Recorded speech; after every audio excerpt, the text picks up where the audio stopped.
నేనైతే నా జీవితంలో రాజకీయాలు నేను అట్టే చేశాను. నేను కాంగ్రెస్ పార్టీ నుంచి బయటకు వచ్చినప్పుడు వెనక్కి తిరిగి చూస్తే నా వెనకాల ఎవరు లేరు. నేను మా అమ్మ ఇద్దరమే బయటకు వచ్చింది. నాతో పాటు కొంతమంది ఎమ్మెల్యేలు వస్తామంటే కూడా నాతో పాటు రావాలనుకున్న ఎవరైనా కూడా రాజీనామా చేసి రావాలా అని చెప్పిన. ఈరోజు అక్కడి నుంచి మొదలు పెడితే కేవలం ఇద్దరం పార్టీ నుంచి బయటకు వచ్చి మొదలు పెడితే ఈరోజు దేవుని దయతో ప్రతి అడుగులోనూ కూడా విలువలతో కూడిన రాజకీయాలే చేశాము, విశ్వసనీయతతో కూడిన రాజకీయాలే చేశామని గర్వంగా తలెత్తుకొని కూడా చెప్పగలుగుతాం. ఎందుకు మొన్న ఎలక్షన్లే 2014 ఎలక్షన్ మీ అందరికీ గుర్తుండే ఉంటుంది. మనం ఓడిపోయాం ఆ ఎలక్షన్. ఓడిపోయేటప్పుడు కూడా నా దగ్గరికి చాలామంది వచ్చినారు, మన వాళ్ళే నా దగ్గరికి కూడా వచ్చినారు. మన మంచి కోసమే చెప్పారు, నా మంచి కోసమే చెప్పారు. అన్న చంద్రబాబు నాయుడు ఇష్టం వచ్చినట్టు అబద్ధాలు ఆడుతూ ఉన్నాడు, రైతులకు రుణమాఫీ అంటూ ఉన్నాడు, మహిళలకు రుణమాఫీ అంటూ ఉన్నాడు, ఇంటింటికి ఉద్యోగం అంటున్నాడు, ఉద్యోగం ఇకపోతే 2000 అంటున్నాడు, ప్రతి ఒక్కరికి 3 సెంట్ల స్థలం అంటూ ఉన్నాడు. ఈయన చంద్రబాబు నాయుడు అంటూ ఉన్నాడన్నా, మనం కూడా అనకపోతే ఎట్టా, మనం కూడా రైతులకు రుణమాఫీ చేయకపోతే చేస్తామని చెప్పకపోతే ఎట్టా, ఫస్ట్ చెప్పేసేయండి నా, మళ్ళీ సంగతి మళ్ళీ చూస్తాము అని నాతో కూడా చెప్పినారు. కానీ చెయ్యలేనిది, జరగనిది చెప్పడానికి మీ జగన్ ఇష్టపడలా, అబద్ధం చెప్పలా. అబద్ధం చెప్పనందుకు ఆ ఎన్నికల్లో మనం ఓడిపోయినాం. ఆ ఎన్నికల్లో మనం ఓడిపోయి ప్రతిపక్షంలో కూర్చున్నాం. దాని తర్వాత చంద్రబాబు నాయుడు పరిపాలన చేశాడు. అడ్డగోలుగా ఆయన చెప్పినవన్నీ అబద్ధాలు అని చెప్పి ప్రజలందరూ కూడా నమ్మేట్టుగా, ప్రజలందరికీ కనిపించేట్టుగా చంద్రబాబు నాయుడు అనే వ్యక్తి ప్రజలను మోసం చేశాడు అన్నది తెలిసేట్టుగా ఆ తర్వాత 2019 ఎన్నికలు వచ్చేసరికి ఏకంగా చంద్రబాబు నాయుడు అనే వ్యక్తికి డిపాజిట్లు కూడా దక్కని అందువానమైన పరిస్థితులకి పోయాడు.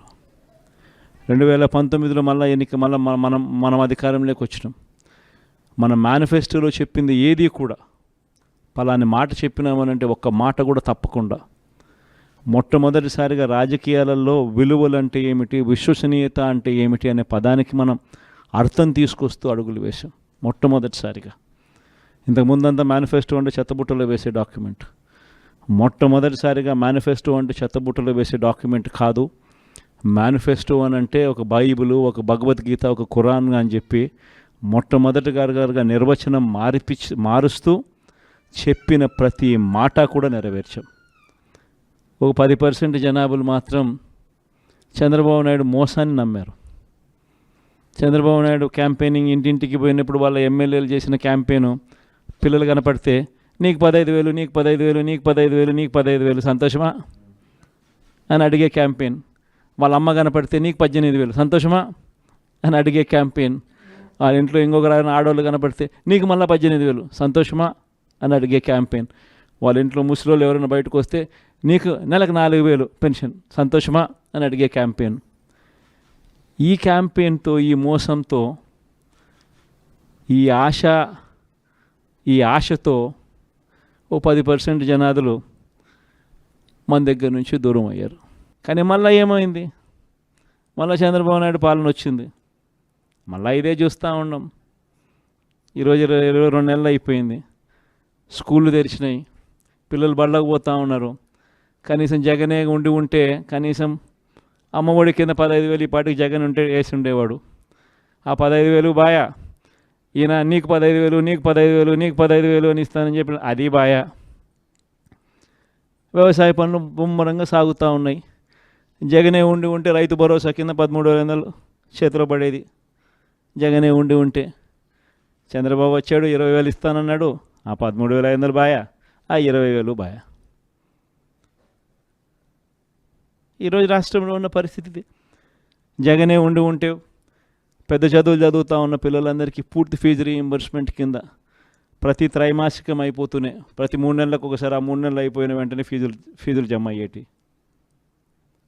ఇప్పుడు జనవరి, ఫిబ్రవరి, మార్చి త్రైమాసికానికి సంబంధించి ఫీజులు ఎగిరిపోయినాయి. మామూలుగా జగనే ఉండుంటే మేలో పడి ఉండేటివి.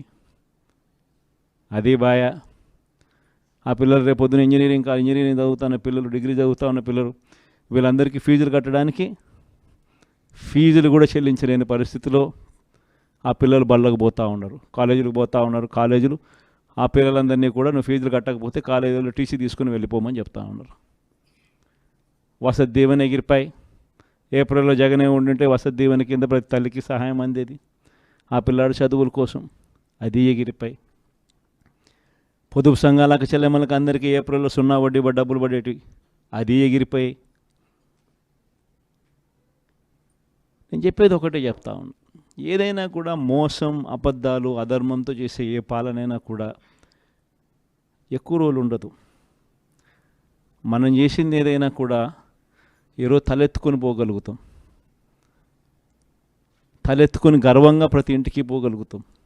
ఏదైనా కానీ మాట చెప్పింది జగన్ కాలంలో వైఎస్ఆర్ కాంగ్రెస్ ప్రభుత్వంలో చేసినాము అని చెప్పి గర్వంగా తలెత్తుకొని పోగలుగుతాం. అది మనకున్న సర్టిఫికెట్. కానీ ఇదే చంద్రబాబు నాయుడు మనుషులు, చంద్రబాబు నాయుడుకి సంబంధించిన లీడర్లు, చంద్రబాబు నాయుడుకి సంబంధించిన ఎంపీటీసీలు, చంద్రబాబు నాయుడుకి సంబంధించిన జెడ్పీటీసీలు ప్రజల్లోకి పోగలుగుతారా? ప్రజల్లోకి వాళ్ళు పోతే ఏమైందయ్యా సూపర్ 6, ఏమైందయ్యా సూపర్ 10లు, ఏమైందయ్యా నువ్వు ఇచ్చిన మాటలు అని చెప్పి అడిగితే సమాధానం చెప్పుకోలేని పరిస్థితుల్లోనే తన మొత్తం క్యాడర్ కూడా అయిపోతుంది. అది వాళ్ళకు మనకు ఉన్న తేడా. మీ అందరితో కూడా నేను ఒకటే చెప్తా ఉన్నా, మనము ప్రవర్తించే తీరు మార్గదర్శకంగా ఉండేట్టుగా, గొప్పగా ప్రజల్లోకి మనం నిలబడేట్టుగా మనం ప్రవర్తించే ప్రతి అడుగు కూడా మనం వేద్దాం.